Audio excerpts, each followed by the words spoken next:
मुख्यमंत्री मनोहर लाल के जन्मदिन पर सरकार ने प्रदेश में 5 लाख तो रेवाड़ी में 571 छात्राओं को बांटे टैबलेट। सहकारिता मंत्री डॉक्टर बनवारी लाल ने कहा, हरियाणा देश का पहला राज्य है जहां शुरू की गई मुफ्त टैबलेट और मुफ्त डेटा योजना। नमस्कार, दैनिक साथी में आपका स्वागत है। रेवाड़ी के राजकीय कन्या वरिष्ठ माध्यमिक विद्यालय की जहां प्रदेश के मुखिया मनोहर लाल के जन्मदिन पर शिक्षा को डिजिटल बनाने के उद्देश्य से प्रदेश भर में 5 लाख तो रेवाड़ी में 571 छात्राओं को मुफ्त टैबलेट और डेटा उपलब्ध कराया गया। टैबलेट पाकर छात्राओं ने कहा, धन्यवाद सरकार। बतौर मुख्य अतिथि कार्यक्रम में पहुंचे सहकारिता मंत्री डॉक्टर बनवारी लाल ने मुख्यमंत्री को उनके जन्मदिन की शुभकामनाएं देने के बाद कहा, हरियाणा देश का पहला ऐसा राज्य है जहां इस योजना की शुरुआत की गई। डॉक्टर बनवारी लाल ने कहा कि अमृत सरोवर योजना के तहत प्रदेश में जोड़ों और तालाबों का जीर्णोद्धार किया जाएगा। रेवाड़ी के 500 वर्ष पुराने बड़ा तालाब व सोलेराही तालाब जैसी ऐतिहासिक धरोहर का भी सौंदर्यीकरण होगा। पंचायती चुनाव के सवालों पर उन्होंने कहा, कोर्ट का स्टे हट गया है और राज्य सरकार इसके लिए पूरी तरह तैयार है। उन्होंने माजरा में बनने वाले एम्स पर हो रही देरी का कारण इसके लिए पहले मनेठी में चिन्हित की गई जमीन का वन विभाग की होना बताया। अब माजरा में जमीन मिली है, उसमें भी कुछ किसान अपनी जमीन नहीं देना चाहते, लेकिन अब एनसीआर की बैठक में शीघ्र ही शिलान्यास का निर्णय लेकर जो भी अड़चने आएगी उन्हें दूर किया जाएगा। भाजपा नेता व हरकोस बैंक के चेयरमैन डॉक्टर अरविंद यादव ने भी बच्चों को टैबलेट वितरण करने पर मनोहर सरकार की सराहना की। पहले तो मैं माननीय मुख्यमंत्री मनोहर लाल जी के जन्मदिन की बहुत बहुत शुभकामना देता हूँ आपके माध्यम से। और आज उनके जन्मदिन पर जो आज शिक्षा जगत में एक ऐतिहासिक और क्रांतिकारी योजना ई अधिगम का जो शुभारंभ हुआ है, उसके लिए मैं माननीय मुख्यमंत्री जी को बहुत बहुत बधाई देता हूं कि शिक्षा जगत में जो आज ये लगभग 5 लाख बच्चों को सरकारी स्कूल के बच्चों को टैब दिया है और इस टैब के साथ साथ उन्होंने 2 GB का डेटा भी फ्री दिया है ताकि उनके अभिभावकों पर कोई एक्स्ट्रा बर्डन ना पड़े। तो एक बहुत अच्छा कदम शिक्षा जगत में आज माननीय मुख्यमंत्री जी ने उठाया है और पूरे देश के अंदर हरियाणा ही ऐसा प्रांत है जिसने ये योजना लागू की है। तो ये शिक्षा के लिए बहुत अच्छा के प्रोग्राम अभी शुरू किया था 1 मई को।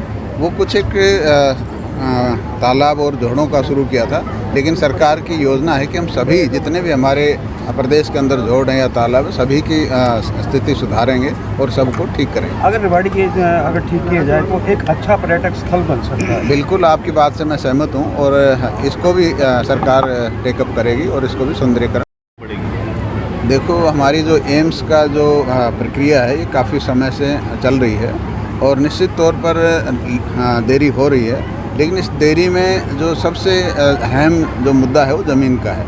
और जो शुरुआत में जो हमने ज़मीन देखी थी उस ज़मीन पर जैसे फॉरेस्ट ने ऑब्जर्वेशन लगाई, उसके बाद हमने और भी ज़िले में कई जगह देखी और माजरा के गांव के लोगों ने ऑफ़र किया कि भाई हम अपनी ज़मीन दे सकते हैं ई भूमि पोर्टल पर, और उसकी प्रक्रिया शुरू हुई। लेकिन उस प्रक्रिया के अंदर भी कुछ लोग अपनी ज़मीन जैसे बीच में आ रही है वो नहीं दे रहे, कोई दे रहे हैं, तो इसकी वजह से काफ़ी लंबा ये प्रक्रिया में लगा है। और अब कल जो मीटिंग FCR के साथ और इनके मेडिकल रिसर्च ACS के साथ जो हुई है और उसमें सभी बाधाएं दूर हो गई हैं। और माननीय मुख्यमंत्री जी का तो मैं बहुत आभार व्यक्त करता हूं कि वो इतने चिंतित रहते हैं। परसों भी मेरे पास उनका फ़ोन आया माननीय मुख्यमंत्री जी का, तो मैंने उनको बताया कि अभी FCR लेवल पर कल ही मीटिंग होनी है और उसमें जो भी छोटी मोटी कमियां हैं वो पूरी कर दी जाएंगी। तो कल ये अधिकारी सारे वहाँ गए थे और FCR के लेवल पर जो मीटिंग हुई उसमें ये तय हो गया कि हम 2-3 दिन के अंदर जो भी छोटी मोटी फॉर्मेलिटी पूरी करेंगे, अगले हफ्ते से इनकी रजिस्ट्रियाँ शुरू करेंगे। तो निश्चित तौर पर जो विरोधी हैं, जो विपक्षी लोग हैं, उनको तो एक मुद्दा मिला हुआ है। वो ये चाहते हैं कि भाई हमें तो इस पर अगर जितना लेट उतना फ़ायदा है, लेकिन सरकार की नीयत कहीं भी कभी भी मतलब ख़राब नहीं रही। सरकार शुरू से ही पॉजिटिव एटीट्यूड रखा है और सरकार चाहती है कि जल्दी से जल्दी इसका शिलान्यास हो।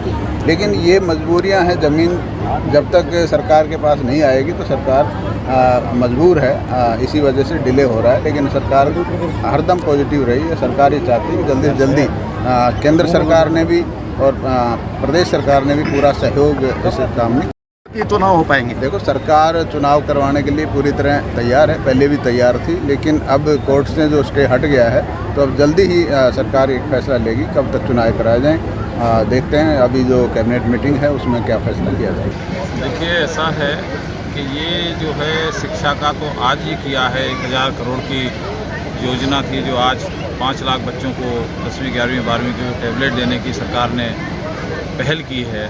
और एक जो मुख्यमंत्री जी ने खुद अपने भाषण में कहा कि डिजिटलाइजेशन का जो ज़माना है उसमें हमारे बच्चे कहीं पीछे ना छूट जाएं, इसलिए वो लेके आए। लेकिन ये प्रदेश सरकार जब से 7.5 साल का कार्यकाल हो गया, इस तरह के बहुत राष्ट्रीय आयाम वाले इशू लेके आई है, चाहे वो ऑनलाइन ट्रांसफ़र्स की पॉलिसी का मामला हो या जो बड़ी तेज़ी से 1 साल से चल रहा है परिवार पहचान पत्र का मामला हो, जो एक रिवॉल्यूशन लाने का, क्रांति लाने का काम करने वाला है, चाहे जितना भी भ्रष्टाचार हमारी तहसीलों में होता था उसके लिए सारा कंप्यूटराइजेशन करने का, सारे रेवेन्यू रिकॉर्ड को मामला हो, और आज चाहे शिक्षा के क्षेत्र में ये 5 लाख बच्चों को टैबलेट देने का मामला हो, एक से बढ़कर एक, क्योंकि एक संकल्प लिया था कि अंत्योदय, अंतिम व्यक्ति का उदय कैसे हो, अंतिम पायदान पर बैठे हुए व्यक्ति के जीवन के अंदर कैसे खुशहाली आए, उसको कैसे निवाला मिले, उसके बच्चों के जीवन के अंदर कैसे शिक्षा आए, उसको अच्छा स्वास्थ्य कैसे मिले, उसी की परिणति आज ये हरियाणा के संत मनोहर लाल ने पूरी की अपने जन्मदिन के ऊपर। मैं रेवाड़ी ज़िले की तरफ से, अपने हरको बैंक की तरफ से, हरियाणा भाजपा की तरफ से उनका अभिनंदन करता हूँ,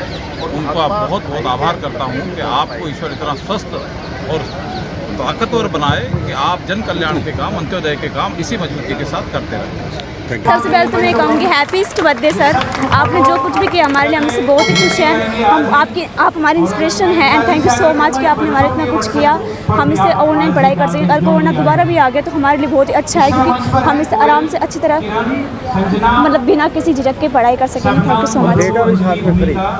डेटा भी साथ में फ्री मिल रहा है, इससे हमारे पेरेंट्स को भी थोड़ा अप्रिशिएट मिलेगा कि हमको भी अच्छा बात है कि डेटा फ्री मिल रहा है, कि बच्चों को पेरेंट्स के ऊपर भी ज़्यादा बर्डन नहीं पड़ेगा, उससे उनको भी अच्छा मिलेगा। तो लगता है आप शिक्षा और इजी हो जाए क्या लगता है कि शिक्षा और इजी 100% हो जाएगी। अगर कुछ बच्चे ऐसे हैं जो पढ़ने लायक पढ़ते तो अच्छी हो जाएगी, कुछ बच्चे का कोई दुरुपयोग करेगा तो दुरुपयोग करे, हमें तो अब सदुपयोग करना है और उससे अच्छा रहेगा। सर, सरकार ने एक तरीके से बच्चों की पढ़ाई को इजी बना दिया है, और ज़्यादा इजी कि जो बच्चे पढ़ाई से वंचित रह जाते हैं, जो पढ़ नहीं पाते या जिनके माँ बाप टच का स्मार्टफोन नहीं दे सकते, उन बच्चों के लिए इतना इजी कर दिया कि आज वो घर बैठे आराम से कहीं पे भी पढ़ सकते हैं। सरकार बच्चों के लिए इतना सब कुछ कर रही है, ये सब देख के मुझे बहुत खुशी होती है कि मैं अपने देश भारत में पैदा हुई। हमारा ऐसा देश, हमारे जो मुख्यमंत्री जी हैं उन्होंने इतना सोचा हमारे लिए कि बच्चों के लिए कि आज वो कहीं पे भी बैठ के इजीली पढ़ सकते, किताबों की ज़रूरत नहीं है। जिसके पास फ़ोन है वो आराम से पढ़ सकता है, कहीं पे भी कुछ भी कर सकता है। लेकिन सबसे बड़ी बात तो ये है कि डेटा भी उसके साथ नहीं है। हाँ, डेटा की सबसे बड़ी बात बच्चों को डलवाना पड़ता है, इसीलिए सरकार को पता है कि भाई बच्चे स्मार्टफोन तो खरीद नहीं सकते,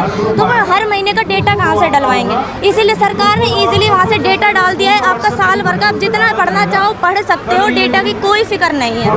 धन्यवाद करेंगे सरकार का। हाँ, मैं धन्यवाद करना चाहती हूँ सरकार का, कि मैं खुद कहती हूँ कि मैं बहुत खुश नसीब हूँ, यहाँ पैदा हुई हूँ और हमारी सरकार इतनी अच्छी है जो बच्चों के लिए इतना सब कुछ सोचती है और करती है। मैं ऐसा सरकार को तहे दिल से धन्यवाद करूँगी। Thank you so much.